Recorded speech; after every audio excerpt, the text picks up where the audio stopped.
India வளர்ச்சி பெற்றால் தங்களுக்கு என்ன நேரிடுமோ என்ற அச்சத்தில்தான் அமெரிக்கா வரிகளை விதித்து இருப்பதாக RSS தலைவர் மோகன் பகவத் கூறியுள்ளார்.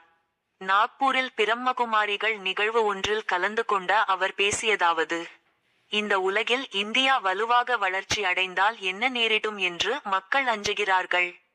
அதனால் தான் வரிகளை விதிக்கிறார்கள். 7 கடல்களுக்கு அப்பால் இருக்கிறாய், அமெரிக்காவை குறிப்பிடுகிறார். ஆனால் உனக்கு பயம் இருக்கிறது. நாங்கள் எதுவும் செய்யவில்லை. ஆனால் அதை செய்தவரை பாகிஸ்தான், அவர்கள் அமெரிக்கா ஈர்க்கிறார்கள். அவர்கள் தங்களுடனேயே இருந்தால் இந்தியா மீது அழுத்தம் வரும் என்று நினைக்கிறார்கள். மக்களும் நாடும் தங்கள் உண்மையான சுயத்தை புரிந்து கொள்ளாவிட்டால் தொடர்ந்து பிரச்சனைகளை சந்திப்பார்கள். நான் என்ற அணுகுமுறையில் இருந்து நாம் என்று அணுகினால் எல்லா பிரச்சனைகளுக்கும் தீர்வு அமையும். இன்று உலகிற்கு தீர்வுகள் மிகவும் தேவை.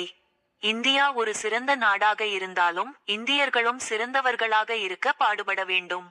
இவ்வாறு மோகன் பகவத் பேசினார்.